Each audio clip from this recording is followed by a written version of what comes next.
Hello， 大家好，我是妮家的汉堡。前几期在彼得面对基因突变时，被放鸽子的哈代跟着摩比斯跑路了。彼得在经历 X 战警事件后，找到了玛利亚教授帮忙。随着时间的推移，彼得的基因变异愈发严重。在追逐犯罪分子的时候，本来都要控制住罪犯了，却因为身体剧烈疼痛倒地不起。好在纽约的警察及时赶到，彼得才没沦落到被抢劫犯解决，不然这波奇耻大辱啊！变异带来的严重疼痛使彼得找到了玛利亚教授。尽管教授已经在研究血清，但他仍然觉得血清还有漏洞。但即将变异的恐惧使彼得的情绪失控，开始打砸实验室。玛利亚于心不忍，将血清交给了他，却再三嘱咐彼得不要轻易使用血清，他还是未完成品。彼得收下血清，立刻去学校实验室做血液检测，但在试验过半时，因过于疼痛忘记锁住自己的试验箱，他的血液被急于做出研究成果竞选康纳斯实验助理的摩比斯偷走。摩比斯发现彼得的血液能赋予人强大的 DNA， 这让他非常担心助理的位置被人夺走。于是在盗取了彼得的血液后，他约了哈代在学校的废弃仓库见面。摩比斯还窃取了教授的研究设备，制造了基因改造器，瞒着学校偷了电，准备私下研究蝙蝠。哈代本来不支持摩比斯的做法，但摩比斯称自己只是想研究蝙蝠，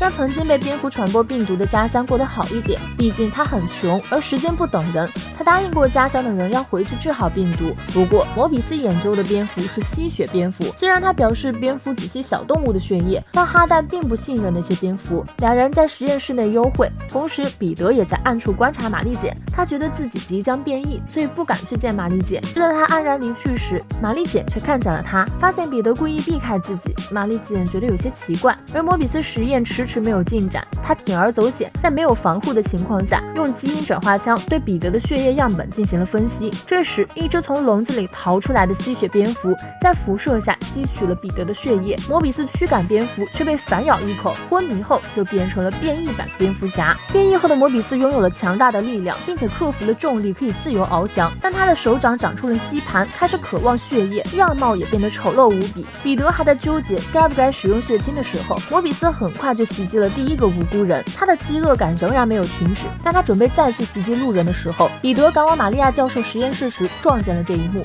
他上去就是一记正义飞踢，摩比斯掉头就跑，彼得追上去却被摩比斯从背后袭击。但摩比斯战斗经验不足，被彼得踹到墙上。这时彼得变异的疼痛复发，摩比斯却没有袭击彼得，而是从他身边逃走。这时彼得听着摩比斯留下的研究录音，得知对方就是自己的同学，还因为他的血液发生了变异。彼得没想过摩比斯盗窃研究的事情，他的良心因为自己的血液害摩比斯变异而受到了谴责。彼得把一切的过错都揽到了自己身上，试图帮助摩比斯恢复正常。这时彼得想起和摩比斯关系最好的哈代，于是他找到了哈代，劝他小心摩比斯。不过哈代却认为彼得是拈酸吃醋，故意吓唬他，所以将彼得赶出了门。没想到吸血鬼真的找上了门，哈代却认不出变异过后的摩比斯，还是摩比斯暂时控制住自己，没有伤害哈代。这时换上战衣的彼得冲进了房间，将摩比斯驱逐离开。摩比斯没有吸血后能力开始退化，彼得也因为疼痛使不上力，两菜鸡在天台互啄。这时太阳升起，原本拥有蝙蝠特性的摩比斯昏迷后又变回了人类。警察赶到现场救下摩比斯的蜘蛛侠，因为不久前的吸血鬼袭击案成为了背锅侠。这次事件之后，彼得觉得是自己的血液害得周围人变异，于是下定决心喝下半成品的血清。哈代去医院探望摩比斯，这时黑夜降临，摩比斯苏醒后立刻消失不见。哈代怀疑是蜘蛛侠绑架了摩比斯，发起了全城通缉令。这时玛利亚教授发现血清有大问题，一旦喝下血清，刚开始人是正常的，但到后面就会加快变异的速度。于是在血清的诱导下，彼得长出了4只手臂，还差2个头就能来我国友情客串封神榜哪吒替身了。突如其来的变异使彼得躲开了梅姨，而在蜘蛛侠没有夜巡的夜晚，一个神秘男人突破仓库救下了被绑架的少女。对方身手过人，背后还有一名战友，而战友给了他下一个人物目标蜘蛛侠。这时独自在家的彼得蜘蛛感应发作，玛丽简的电话打过来约他见面，要放在以往，彼得高高兴兴的就去了。可今非昔比，除非玛丽简是个人外扩，不然现在的彼得对他只是个惊吓。此时摩比斯还在袭击人类，彼得赶到玛利亚教授的研究所，从业多年的教授都被吓了一跳。教授让彼得坐下采取血液样本，他问蜘蛛侠是不是袭击了摩比斯。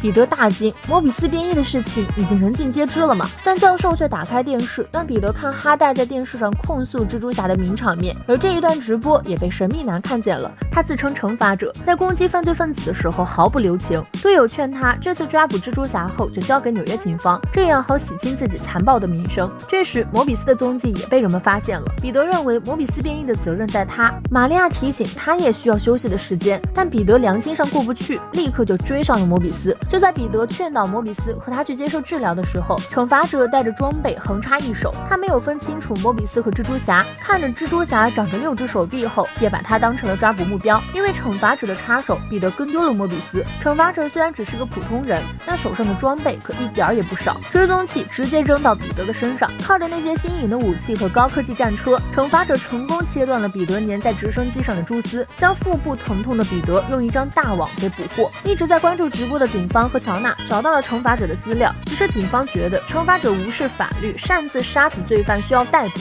而乔纳却将目光放在了惩罚者惩罚犯罪是个特立独行的英雄这件事。彼得从惩罚者的网内挣脱出来，却被惩罚者开枪黏住，得知惩罚者将自己当作罪犯，彼得愤怒地将他绑在了墙上，一顿嘲讽，转身离开。惩罚者险些遭到了警方的逮捕，好在他的好友远程操控车辆将他救下。落地后，惩罚者下车离开现场，彼得因为剧痛停下了脚步，他知道自己得去见玛利亚教授了，但上一次没有帮助别人，导致本叔叔被劫匪杀害，那种愧疚和责任感从此留在了彼得心中。从那之后，蜘蛛侠永远将拯救他人放在第一位。摩比斯跑得无影无踪了，这时彼得想到了摩比斯留下的录音机，彼得在窗外看着担忧的梅姨和照顾梅姨的玛丽姐，心中升起了几分愧疚。他爬进房间，通过录音机内的环境杂音，再猜测了当时的环境以及摩比斯飞行的速度，最后推算出摩比斯真正的秘密基地。但逃过警方的惩罚者也根据蜘蛛侠身上的定位器找了过来，蜘蛛侠走到哪儿他就追到哪儿。彼得一路找到了喷泉以及废弃的钟楼，而惩罚者就在他身后跟踪。最后彼得在楼顶见到了正在研究机器的摩比斯，彼得劝摩比斯接受治疗，但摩比斯不信任何人，他自己也在研究血清。见彼得还在找他，摩比斯夺窗而逃，彼得刚要去追，这时惩罚者横插一脚，追着彼得一阵扫射，将彼得打进了仓库。而就在这时，彼得感觉身体剧烈变异，他在剧痛中变成了6只手臂长着蜘蛛脸的怪物。惩罚者捡起蜘蛛侠掉落的头罩，发现头罩下居然是一只人形大蜘蛛，这把惩罚者吓了一跳。能吐出酸液的变异蜘蛛侠像是某种游戏里的大怪物，惩罚者根本不是变异彼得的对手，赶紧叫来战车撞开了彼得的蛛丝。他跳上战车离开现场。检查仓库的员工见怪物爬窗出来大惊失色，但是彼得并没有伤害他，吐出蛛丝离开了仓库。员工报案之后，警方画下了蜘蛛怪的画像，决定全面通缉蜘蛛侠。这消息一出，玛利亚立刻打电话给克莱文，拜托他赶来纽约帮忙控制蜘蛛侠。而在钮祜禄蜘蛛侠那边受挫的惩罚者开始研究新的武器，他猜测蜘蛛侠还有一丝人性，会主动避开人群。讽刺的是，所有人都把蜘蛛侠当成怪物，